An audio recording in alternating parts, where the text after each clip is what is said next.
Graça e paz, amados. Graça e paz, amados. Voltando aqui, nós paramos falando sobre Jesus observava o sábado, né? O tema é Jesus, o sinal do sétimo dia.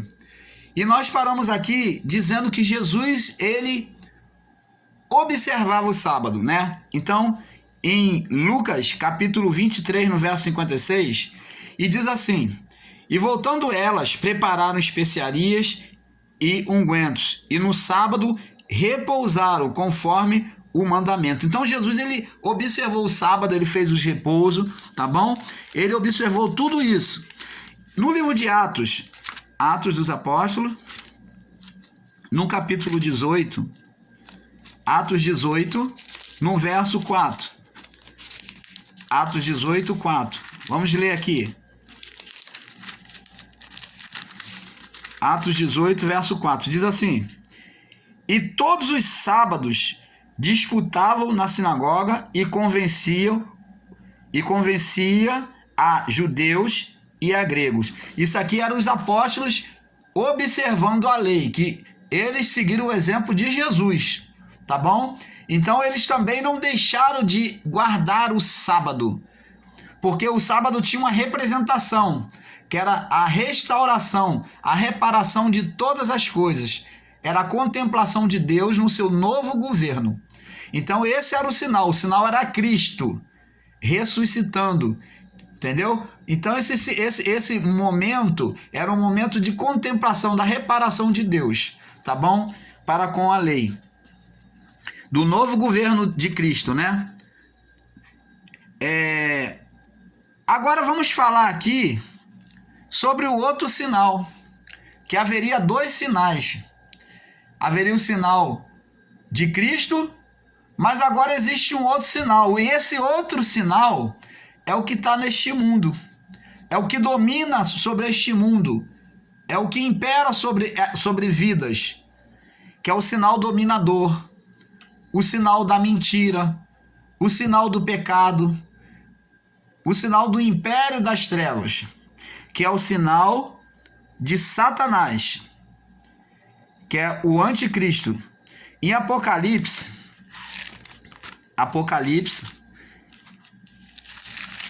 capítulo 14,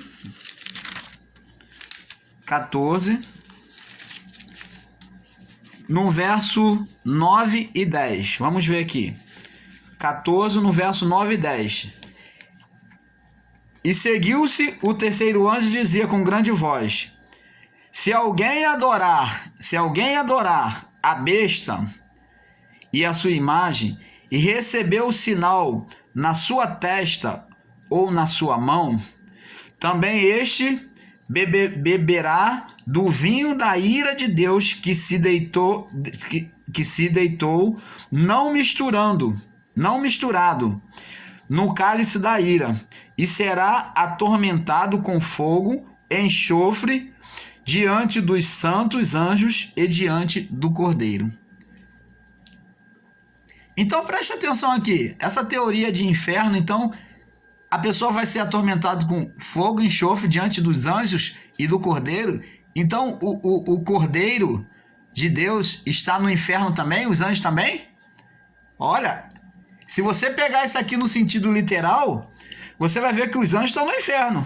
Será atormentado com enxofre diante dos santos anjos e diante do Cordeiro. Então, os santos anjos estão no inferno? Então, olha só, o sistema pega no sentido literal.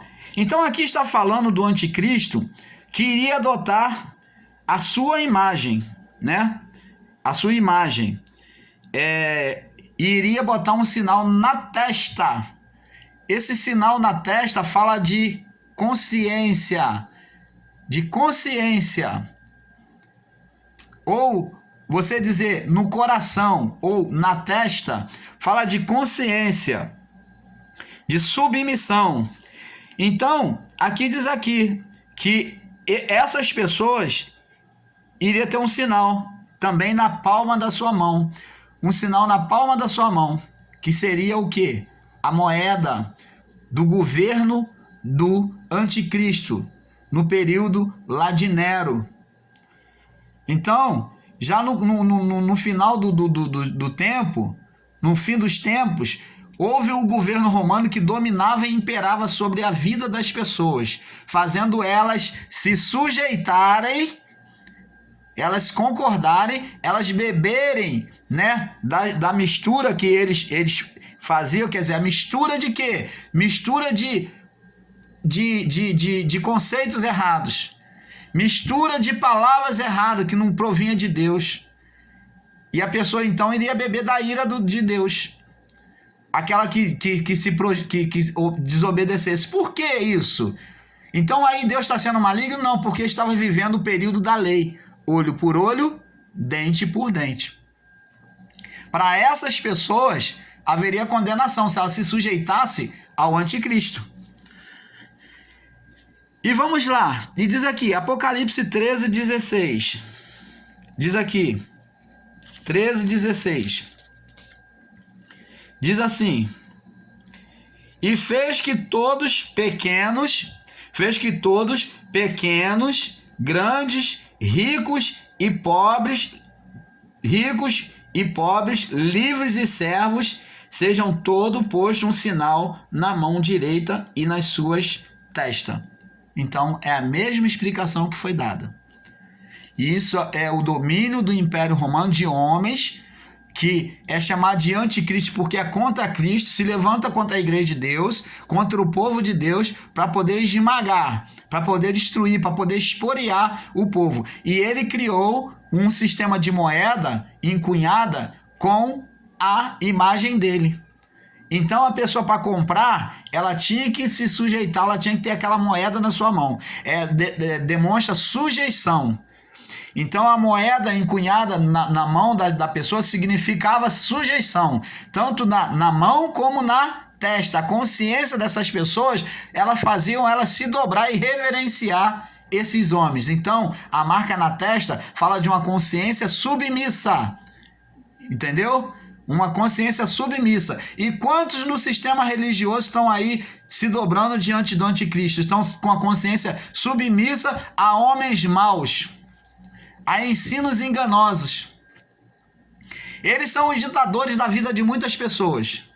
Isso continua. O anticristo continua. Desde antes de Jesus, já no início da criação, Nimrod foi uma personificação do anticristo.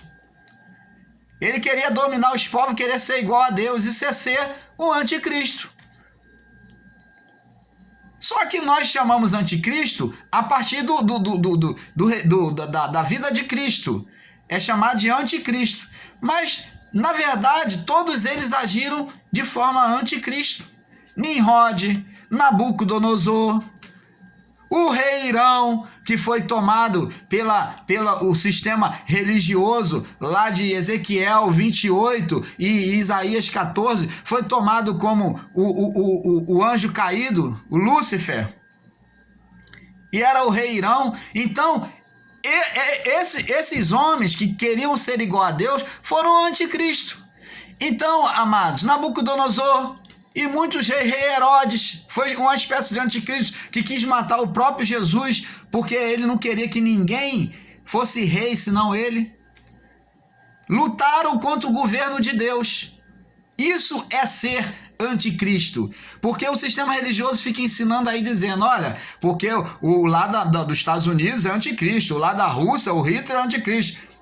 E o Hitler foi anticristo, e hoje tem outros anticristos, e existe anticristo religioso, que é o pior, que são dominadores, como a Igreja Católica Romana, o Papa lá, como dentro do sistema religioso evangélico, são os chamados pastores, né? São dominadores e dominam sobre vidas, são anticristo, porque se não abraçam a graça e pregam a lei, são anticristo, estão lutando contra o evangelho genuíno, que é o evangelho da graça.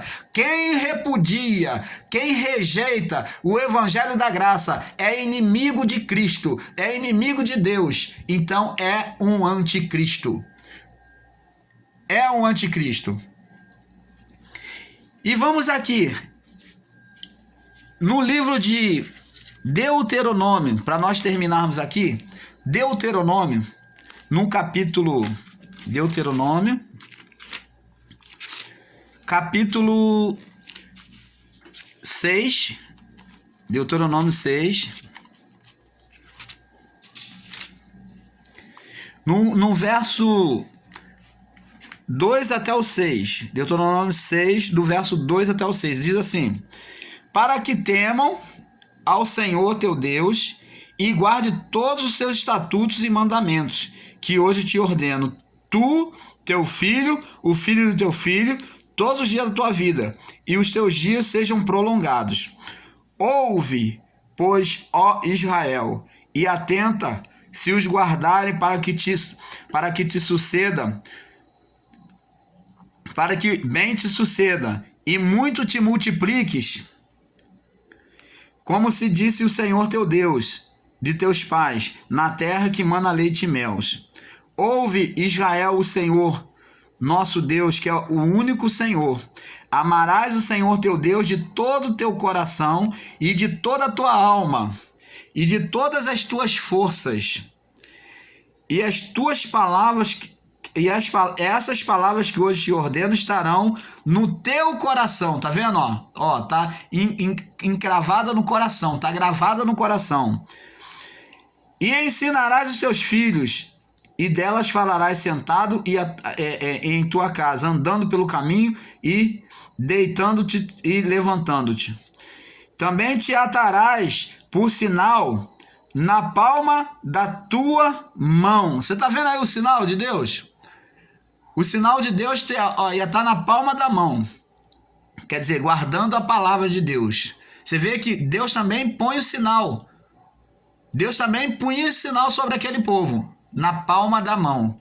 Hoje o sinal que nós temos está aonde? Encravado no nosso coração, está dentro de nós, que é Cristo, por meio do Espírito Santo. E diz aqui, encravado na palma da tua mão, e te serão por frontais entre os teus olhos.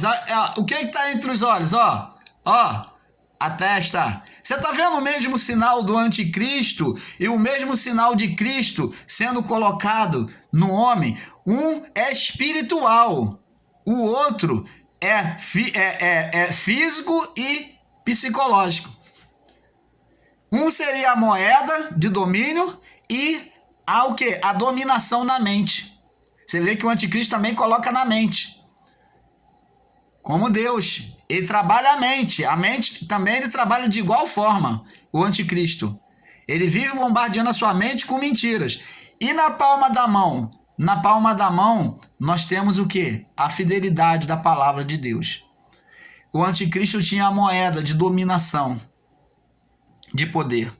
Então, amados, que nós possamos refletir sobre isso, tá bom? Depois eu vou estar trazendo um assunto mais aprofundado acerca deste assunto para nós. Que todos fiquem na paz, que a graça do Senhor Jesus alcance a você que ainda não provou desse delicioso amor. Tenha prazer em Deus, porque Deus tem prazer em você.